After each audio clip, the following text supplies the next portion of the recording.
सर्वप्रथम हिंदू नववर्ष गुढीपाडव्याच्या सर्व शेतकरी बांधवांना हार्दिक शुभेच्छा।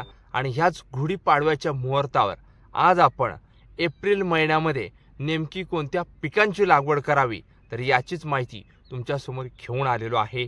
जय शिवराय, नमस्कार शेतकरी मित्रांनो, मी मिलिंद भोर स्वागत करतो तुमचं मिलिंद भोर या आपल्या शेतीविषयक यूट्यूब चॅनलमध्ये। शेतकरी मित्रांनो, ह्या व्हिडिओमध्ये आपण टॉप 5 महत्त्वाची पिकांची माहिती तुमच्या समोर घेऊन आलेलो आहे आणि तीही गुढीपाडव्याच्याच मुहूर्तावर। कारण भरपूर शेतकरी हे गुढीपाडव्याच्या मुहूर्तावरच ह्या पिकांची लागवड करत असाल आणि तुम्ही ह्या पिकांची लागवड करत असाल कमी दिवसामध्ये। म्हणजेच आता ही जी काय तुम्हाला मी 5 पिकं सांगतोय ना, तर ही पिकं काही 35 दिवसात 40, 45, 60, 70 दिवसामध्ये चालू होतील, पण रेकॉर्डवर उत्पादन मिळवून देतील। तर ही पिकं आहेत तरी कोणती, या माहितीसाठी जे कोणी शेतकरी बांधव सर्वप्रथम आपल्या चॅनलवर नवीन असतील नक्की आपल्या चॅनलला सबस्क्राइब करायचे, समोरील घंटा ऑल ठेवण्याचा प्रयत्न करायचा आहे। आणि तुम्ही आपली व्हिडिओ कुठून पाहतात, कोणत्या तालुक्यातून, जिल्ह्यातून, गावातून पाहतात हे कमेंट्स करायला मला अजिबात विसरायचं नाही। तर शेतकरी मित्रांनो, गुढीपाडव्याच्या मुहूर्तावर एप्रिल महिन्यामध्ये नेमकी कोणत्या पिकांची लागवड करावी तर त्यातलं पहिलं महत्त्वाचं पीक म्हणजे टोमॅटो पीक। हो शेतकरी मित्रांनो, आपल्याला टोमॅटो या पिकाची लागवड करायची।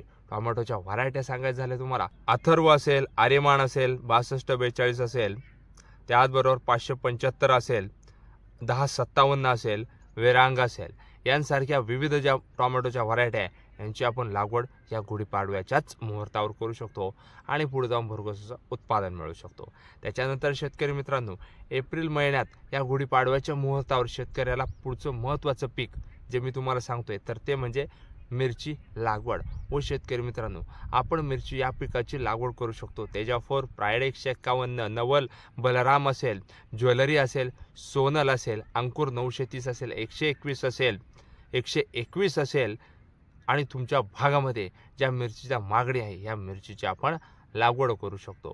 त्याच्यानंतर शेतकरी मित्रांनो, ह्या एप्रिल महिन्याच्या गुढीपाडव्याच्या मुहूर्तावर नेमकी कोणत्या पिकाची लागवड करावी तर पुढचं महत्त्वाचं पीक म्हणजे फ्लावर पीक।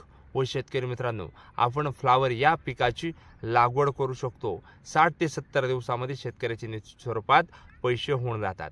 त्याच्यानंतर शेतकरी मित्रांनो, या एप्रिल महिन्याच्या गुढीपाडव्याच्या मुहूर्तावर नेमकी कोणत्या पिकाची लागवड करावी तर पुढचं महत्त्वाचं पीक म्हणजे गवार पीक।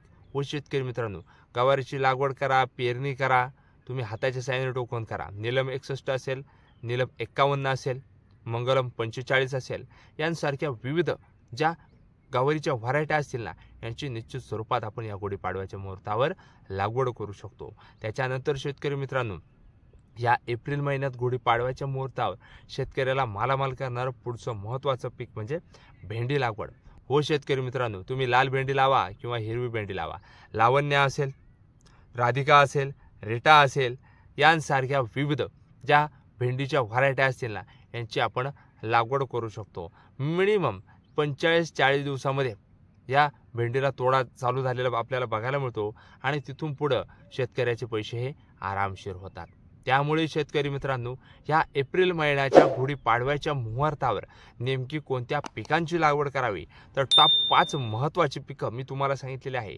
आणि ह्या पिकांची लागवड करतेवेळी आपल्याला mulching paper, drip, rain pipe, sprinkler यांचा अवश्य वापर करायचा। कारण उन्हाची हीट आहे आणि ही रोपं आपण लागवड केल्यानंतर ही जगली पाहिजे, 100% यांचा उतार झाला पाहिजे आणि योग्य त्या प्रकारे तुमचं भरघोस उत्पादन वाढलं पाहिजे।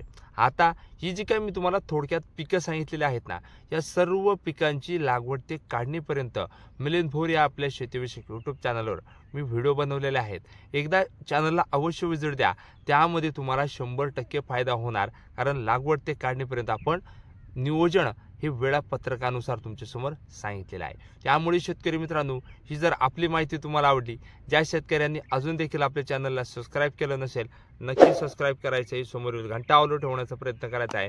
आणि शेवटी तेच, तुम्ही आपली ही व्हिडिओ कुठून पाहतात, कोणत्या तालुक्यातून, जिल्ह्यातून, गावातून पाहतात ही कमेंट्स करायला मला अजिबात विसरायचं नाही। आणि तुमच्याही मनात अजून कोणत्या शंका आहे या नक्की मला कमेंट्स करा। धन्यवाद। जय जवान, जय किसान।